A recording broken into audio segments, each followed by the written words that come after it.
Yes, come in.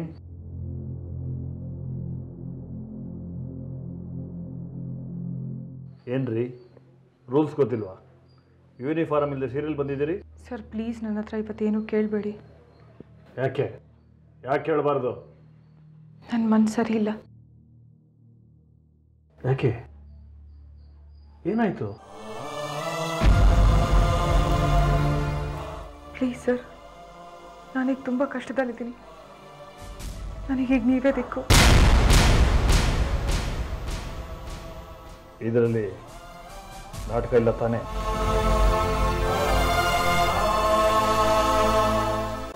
ನಿಮಗೆ ನಿಜವಾಗ್ಲೂ ತೊಂದರೆ ಕೊಡೋ ಉದ್ದೇಶ ನನಗಿಲ್ಲ ಸರ್. ಕೂತ್ಕೊಳ್ಳಿ.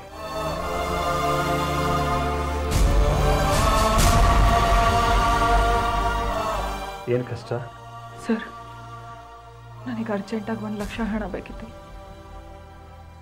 ಅದನ್ನು ಕೊಟ್ಟು ಸಹಾಯ ಮಾಡ್ತೀರಾ? 1 ಲಕ್ಷ ರೂಪಾಯಿ? ಏನಂತ ಎಮರ್ಜೆನ್ಸಿ? ನಮ್ಮ ಅತ್ತೆಯಂದ್ರಿಗೆ ಬೇರೆ ಮನೆ ಮಾಡಿ ಕಳ್ಸೋದಕ್ಕೆ. ಮತ್ತೆ ನೀವು? ನಾನು ಹೋಗ್ತಾ ಇಲ್ಲ. ಅಂದರೆ ನೀವು ಶ್ರೀ ಡಿವೋರ್ಸ್ ಆಗಿಲ್ಲ, ಆದರೂ ನಾನೀಗ ಒಂಟಿ. ಅತ್ತೆಯಂದ್ರು ಶ್ರೀ ಸಂತೋಷವಾಗಿರ್ಬೇಕು. ನಾನಿದ್ರೆ ಅವ್ರಿಗೆ ತೊಂದರೆ ಅಂತೆ. ಅವರೆಲ್ಲರೂ ಚೆನ್ನಾಗಿರ್ಬೇಕು ಸರ್. ನೀವು ತ್ಯಾಗಮಯಿ ಆಗಿಕೊಂಡಿದ್ದೀರಾ? ಬೇಡ ರೀ, ಬೆಂದು ಹೋಗ್ತೀರಿ. ಬಿಸಿಲಲ್ಲಿ ಬೆಂದು ಹುಳು ರೇಷ್ಮೆ ಕೊಡುತ್ತಲ್ಲ ಸರ್, ನನ್ನನ್ನು ಹಾಗೆ ಅನ್ಕೊಳ್ಳಿ.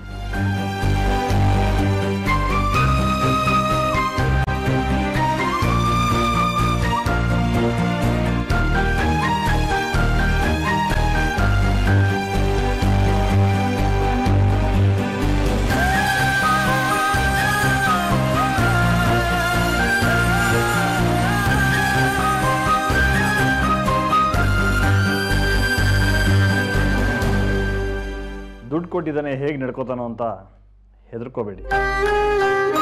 ನಿಮ್ಮ ಬಗ್ಗೆ ನನಗಿದ್ದು ಪ್ರೀತಿ ತುಂಬಿದ ಮೋಹ, ಬರೀ ಮೋಹ ಅಲ್ಲ. ಹಾಗಿದ್ದಿದ್ರೆ ನನಗಿಷ್ಟ ಬಂದಾಗೆ ಯಾವತ್ತೋ ನಿಮ್ಮನ್ನು ಬಳಸ್ಕೋಬೋದಾಗಿತ್ತು. ನಿಮ್ಮ ಬಗ್ಗೆ ನನಗೆ ತುಂಬ ಗೌರವ ಬಂದಿದೆ. ನಿಮ್ಮ ಗಂಡ ಅವ್ರ ತಾಯಿಯಂದರು ಚೆನ್ನಾಗಿರಬೇಕು ಅನ್ನೋ ಒಂದೇ ಕಾರಣಕ್ಕೆ ನೀವಿಷ್ಟೆಲ್ಲ ತ್ಯಾಗ ಮಾಡ್ತಾಯಿದ್ದೀರಿ. ನಿಜವಾಗ್ಲೂ ನೀವು great. I really appreciate you. Sorry, ಇಷ್ಟು ದಿನ ನಿಮ್ಮ ಹತ್ರ ಚೀಪಾಗಿ ಬಿಹೇವ್ ಮಾಡಿಬಿಟ್ಟೆ. ಅನುಕೂಲ ಆಗ್ತಿದ್ದ ಹಾಗೆ ಈ ಹಣ ವಾಪಸ್ ಕೊಡ್ತೀನಿ ಸರ್. ಕೊಡದೇ ಇದ್ರೂ ಪರವಾಗಿಲ್ಲ ರೀ, ನೀವು ಚೆನ್ನಾಗಿರಬೇಕು.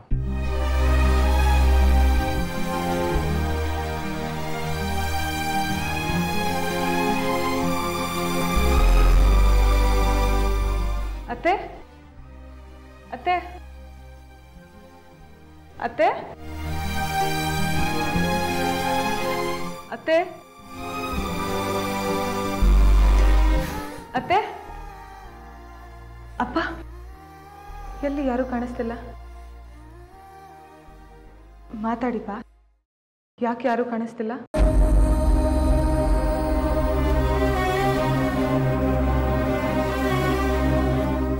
ಎಲ್ಲಿ ಹೋದ್ರು ಎಲ್ರು?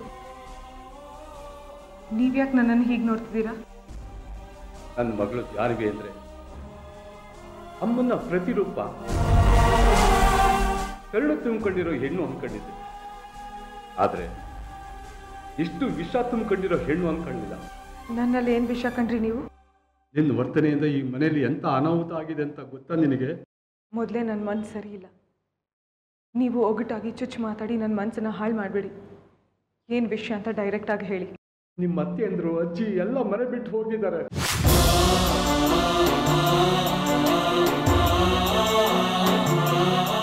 ಎಲ್ಲಿಗೆ ಹೋದ್ರು?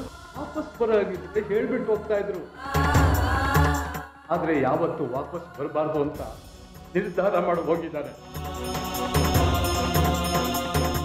ಶ್ರೀ, ಅದೆಲ್ಲ ಹೋದ್ಮೇಲೆ ಅವ್ರು ಯಾಕಮ್ಮ ಇರ್ತಾರೆ?